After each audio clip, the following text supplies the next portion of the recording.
Hey guys, and welcome back to Castle Crush, and today we are back here with the maxed out game mode, and the entire thing today is to try and use a super high mana deck. So I just went straight from the top and took the highest mana cards, almost pretty much straight down. I did have some choice at the bottom. I know this has been done before. I think I may have even done it before. But the key thing here was I wanted to do it with the Orc Horde, since that's obviously a new card. And, yeah, so I also put in 2 mana rituals. So we get some extra mana effect, because if I have all cards in there, like if I replace these with 2 mud elementals, I found it's very, very difficult to make it work. But if I put these 2 in, it's a much more interesting deck, and it can actually get some wins on people. So we're going to jump in here with this and see how it works out. So the thing is, when you're starting with 12 crystals, you can pretty much instantly just jump to using high mana cards, because you don't have to wait for, you know, to get those higher crystal levels. So we'll start out right here, and you can see I'm really missing the Black Witch here. I do feel like I miss it with this deck, because of course I would have played it right there against that Executioner. This isn't too bad though, because here I can play this, and then we're gonna try and get an advantage here, take out that Executioner. Normally I would wait for the Valkyrie was my strategy, and then try to use the mana ritual on the Valkyrie, but in this particular case we're just going to push them, because I don't seem to be getting a Valkyrie. There's a Valkyrie. So we'll play the Valkyrie behind the largest stack I have, and then from there we will try and just push back a bit, and I will try and get my Black Knight on that Executioner, and then load up with an Archer Queen to assist the Dark Angel. But it looks like I am probably going to lose that stack. We'll just play things like this, and because they only need like 1 more hit to die. So their castle goes down, and we pick up the victory right there. So let's jump back in again, and I really did try with the tournament, the championship.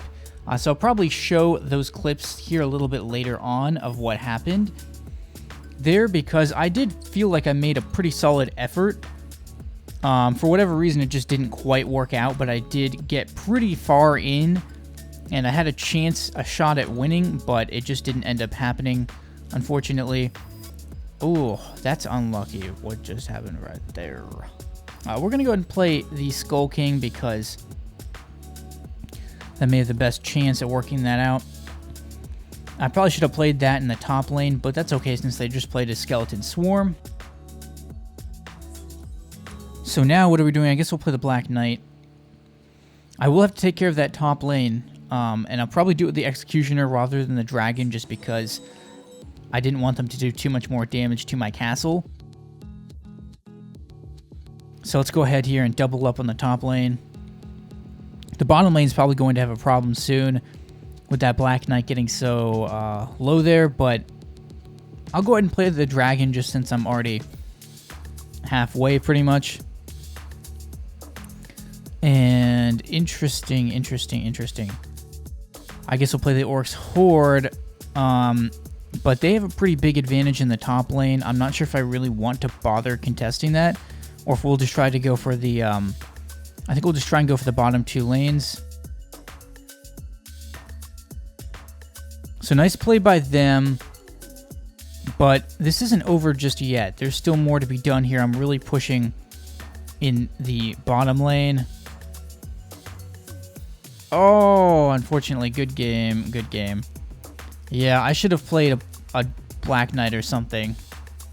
Alright, so here is probably the first interesting match I had in this championship. It's actually against Gaming Viking. I don't know if this is the same Gaming Viking from YouTube, because I don't pay attention enough, but I assume it is, because there's some pretty good players in AP tournament. They've knocked me out in quite a few runs I've had, and in this championship they knocked me out in quite a few of the deep runs I had in the championship. But this one I happened to get pretty lucky, and I really got all of the cards I needed right here. Getting 2 demons back to back really gave me a huge advantage here because I knew he wasn't going to have more than 2 angels, obviously. That would be pretty crazy. So at that point, I really had a big advantage.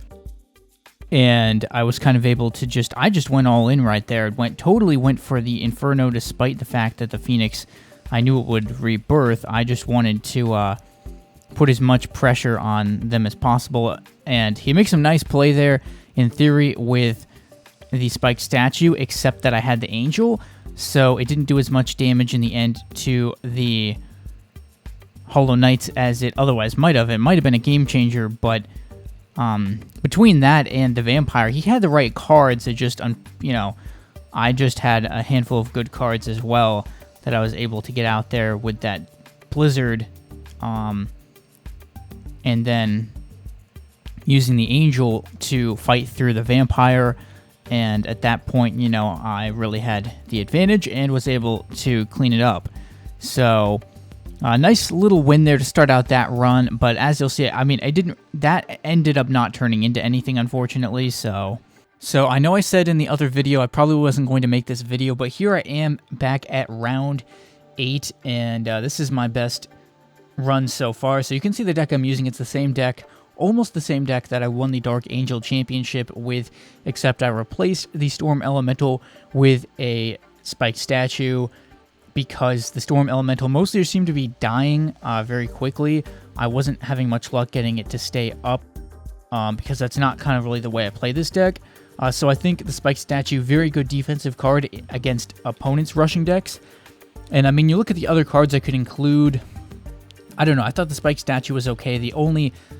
I might have traded it for Gust of Wind just because it would have been better for the mana. The average mana of this deck is a little bit higher than I might like it, but,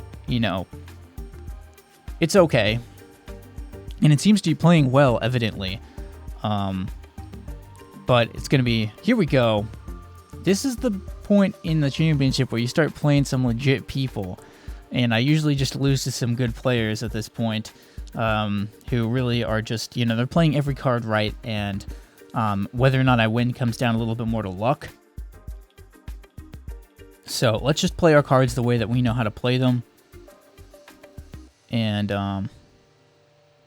that was unfortunate, but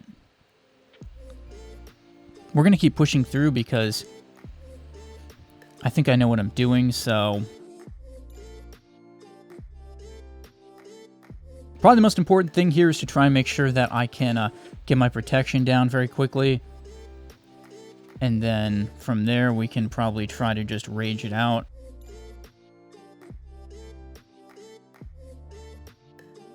And one more card I need. Yes! Well played. There it is. And so we got the gold ribbon, and we're on to round 9 now. And I think that was another good player, Angry Army. Well, kind of. I played against someone from one of the Angry Armies, and they were a pretty good player. So, yeah.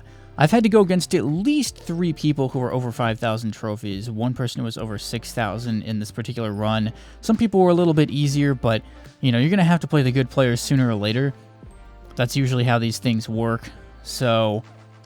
Round 9, can we do it? I don't know. I'm not super optimistic, but I am happy that we were able to get the gold ribbon at least for this, because I'd put in a fair bit of effort thus far to this particular championship. And honestly, this deck right here has been more consistent than the other ones that I stole from other players who I played against. But I think maybe that comes down to the fact that... Alright, this has to load. This deck has really played better for me, though, than a lot of the other decks that I took from other players, and I think it's because I'm familiar with this deck and I know how to play it, and I think that makes a really big difference in the championship. You have to know how to play your deck really well, and you have to know what cards are going to do what against each situation. So that's kind of how I'm trying to work things here. We're just going to take a look, quickly analyze what card I got, get that protection down. Very key play there, as I'm going to have to swap lanes. There's no choice about it. I will have to swap lanes here, in fact. And, yeah, we're taking out that vampire real quick. Come on. Oh my gosh. Really unlucky situation there. I thought I could get through that, and unfortunately I just couldn't, I guess. Alright, so here's the chest. And we got an epic card out of it, which is the Angel. And I'm not going to continue for that number of gems, so...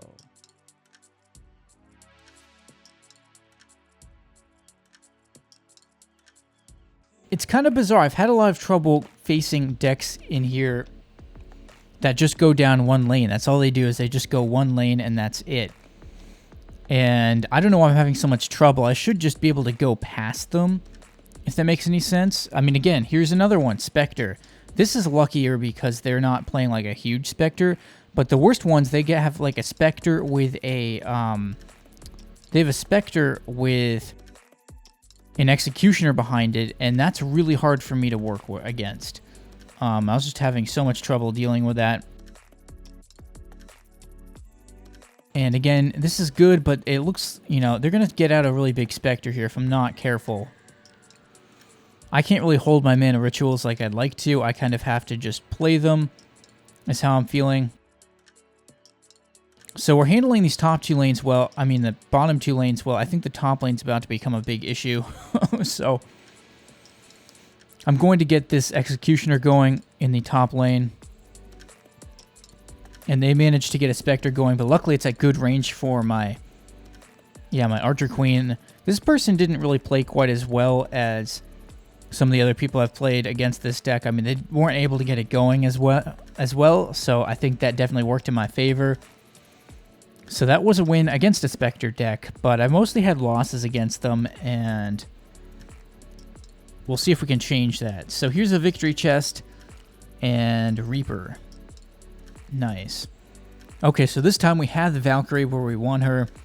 I haven't been able to get the Valkyrie out nearly as much as I would like to, so we're going to play the Skull King and then immediately transition into a Valkyrie in this match, and then try to get things out very, very quickly, because I think it's extremely important. So let's go through and clear the top lane out, and also clear out the middle lane with this Executioner, make it really hard for them to get a Spectre going, perhaps.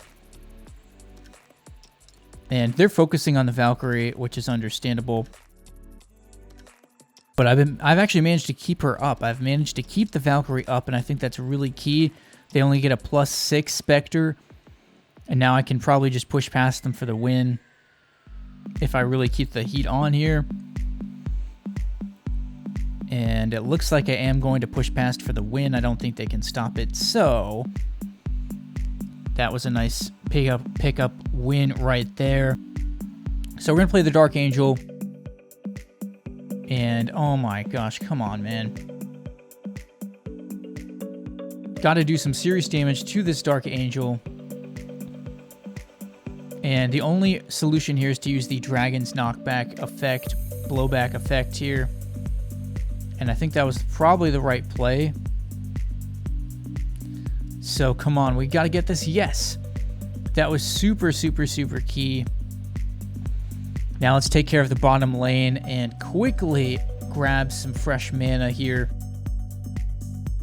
to fully take control of the bottom lane. They're going to play the dragon, and I'm going to counter that by playing an Archer Queen up here to do some damage to their dragon. And I guess we'll play an Orc's Horde because the Skull King isn't going to do much. Alright, I was thinking if that Executioner had stayed up, it wouldn't have done much against that or the dragon. So now that we have the Valkyrie out, I think we're in good shape. Can put out the Orc's Horde pretty easily. And got them. So I am picking up some wins with this deck. Not tons, but good number. So, okay, Orc's Horde can go out here first. I can see what they're doing here, though, a little bit. I need to try and very quickly... I've got a Boneyard with a Skull Queen. Luckily, I have Executioners, plenty of them in this deck. But we need to quickly take out that Skull Queen. Yes, take out the Skull Queen. Yes. That was super, super, super critical to do right there. And now we are going to apply the Valkyrie there, top lane. And I'm just going to set up right here. I need to wait for that vampire to die first, and then we can play our stuff. I don't know how that's going to go in the top lane. I mean, probably going to lose, yeah. But we're still pushing forward, which is a good thing. And I've got some reasonably good stuff. I'm going to pull this back here because I'd rather have the Archer Queen behind something strong. And actually, that was a bad move there with the Dark Angel, but yeah, we're gonna go ahead and play this because I don't think it matters that they have the Dark Angel up, since I have so many troops hitting them right now. And it did not matter. We managed to pick that up. Good game. So like right here, you know, I mean, an interesting, questionable sort of strategy. But you know, I'm gonna go ahead and play things and try to get this Dark Angel moving. Try to get this Executioner here moving, and at least they, you know, I know that they used the Black Witch over in the other lane. So I'm trying to win this lane here with the Archer Queen because I know she's really critical at the moment. I have to keep controlling at least one of the lanes in order to force my opponent to do certain things. And I guess we'll play the Executioner back here. Try to retake control of the top lane. Now we're going to go all 3 lanes. Trying to keep this Archer Queen up and in good position. So again, we will play the Black Knight in there. And considering they just failed that Inferno, I think that probably means that we've got the win. And we did. Archer Queen, pretty strong if you can get her out there in the right situations. Anyways, that is going to do it for this video. So leave a like if you enjoyed. Let me know what you thought about this video in the comments and what other types of content I should create. Maybe check out my merch store in the description if you're looking for some custom phone cases that look cool. Maybe subscribe if you're new to my channel. And thanks for watching, guys, and stay tuned for more videos.